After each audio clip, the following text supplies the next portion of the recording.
Kaninang umaga po ay nagsumite tayo ng letter, urgent appeal to the Independent Commission for Infrastructure na i-live stream yung kanilang lahat na mga proceedings na ginagawa patungkol sa anomalous and ghost na mga flood control projects.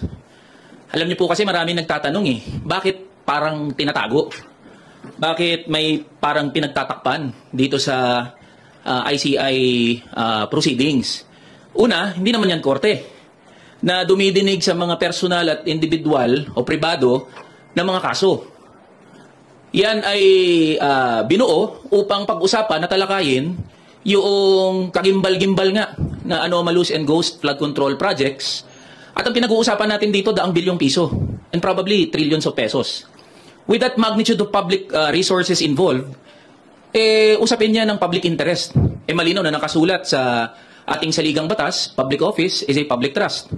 At itong daang bilyong piso ay hindi biro. Pera natin yan, pera ng mga manggagawa, pera ng mga ordinaryong Pilipino yan, at nararapat lang na malaman ng bawat isa kung ano yung pinag-uusapan doon sa ICI hearings. Kahit ako nga, hindi ko alam kung ano yung nangyayari doon Paano pa kaya yung mga ordinaryo ng mga manggagawa at mga Pilipino? At gusto rin natin malaman, halimbawa, binanggit ng ICI, wala pa daw sila na nakikita na posibleng link o koneksyon ng mga politiko o ng mga public officials dito sa anomalous and ghost flood control project. Paano sila nag-come up sa ganong statement? Biruin nyo yung mga kontratista na, mga diskaya, mga taga-DPWH na ang nagsabi na meron sila ng mga kasabwat na mga politiko, may they be congressmen or senators. And then here comes ICI saying, wala pa kaming na-establish. Di pa namin nakikita na may posibleng link itong mga politiko. Imposible po yun. Sa laki at sa magnitude ng pinag-uusapan natin dito na iskandalo, imposibleng kinaya lang ng mga diskaya yun. Imposibleng kinaya lang ni Alcantara yun o ni Bryce Hernandez yun. Imposibleng wala silang kasabwat. Meron silang kasabwat and that is what we would like to find out. Sino ba yung mga kasabwat nila? Pero nangyayari, we are left saan We are left blindsided. Di natin alam anong pinag-uusapan doon. Second, walang mai-connect ang ICI na possible na public official. Zaldico, say for example, he was the APRO chair sa last Congress. Siya ang arkitekto noong pambansang budget na pinagmulan nitong mga iskandalo na pinag-uusapan natin ngayon. Hindi may connect ng ICI yun.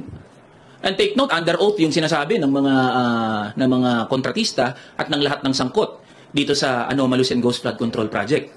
Second, sunod dyan, halimbawa, usapin na the possibility of former Speaker Martin Romualdez as state witness.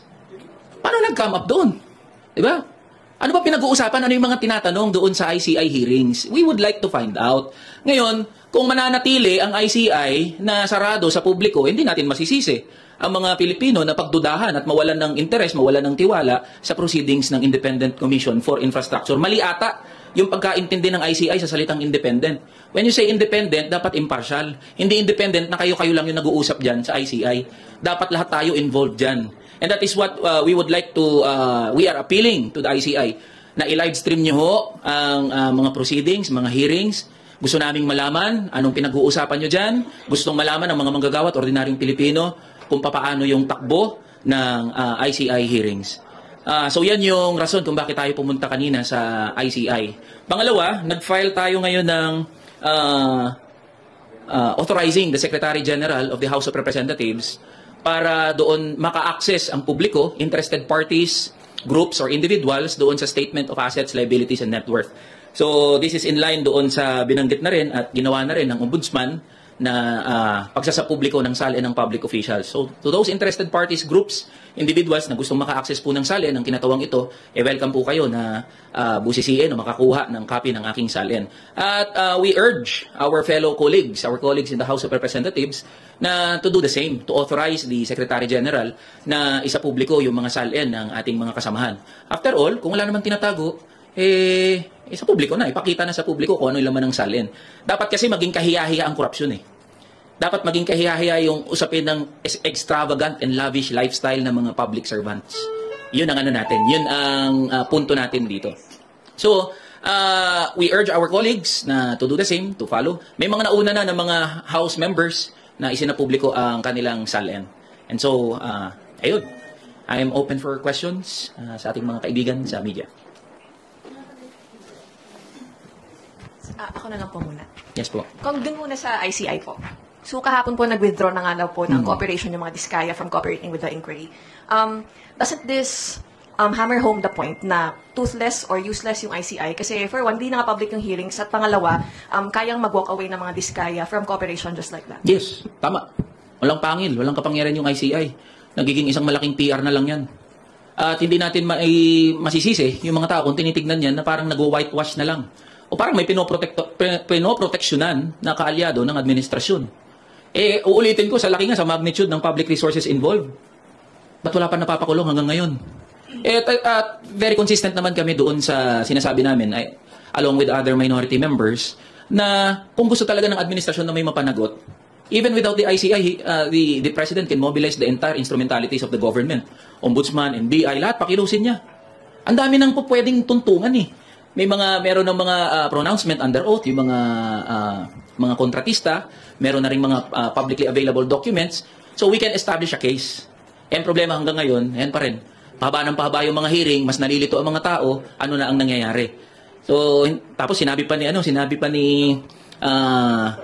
Claire Castro, spoke sa Claire Castro na humihingi siya ng kahinahunan sa mga Pilipino, maging kalmado daw.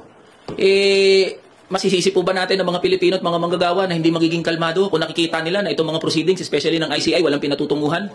Pahaba ng pahaba yung hearing, parami yung cast of characters, and at the end of the day, walang mapapanagot. So, baka kailangan hong mag-introspect ng palasyo patungkol sa usapin na to. Ay, sir, meron pong statement din yung kasamahan nyo sa minority na si Congressman Edgar Elise. He urged President Ferdinand R. Marcos Jr. to call a special session of Congress to swiftly pass legislation granting full investigative powers to the ICI. Kayo po ba, do you share the same sentiment? Yes, we support that. Kabilang din po ako sa naghahain ng House Bill na nagbibigay ng kapangyarihan sa komisyon, contempt and subpoena powers. So we support the statement of Senior Deputy Minority Leader Edgar Elise.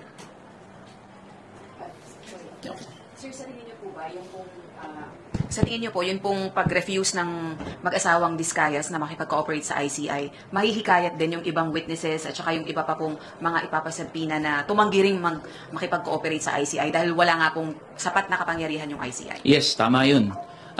Nagsisend yan ng mensahe doon sa mga sangkot dito sa anomalous and ghost flood control projects na kahit ipatawag sila ng ICI, pwede naman silang tumanggi. So wala nga kapangyarihan, inutil ang ICI.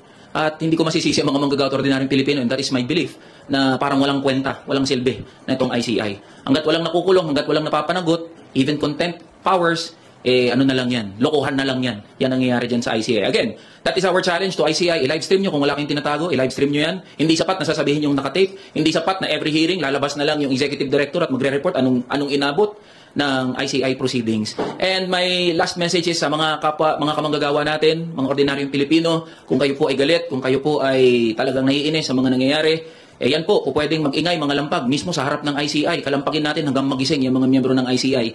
Huwag po natin hayaan na makalimutan na lang itong issue na to. We encourage and we support lahat ng pagkilos ng mga manggagawa at ordinaryong Pilipino, kahit anong grupo, kahit anong kulay.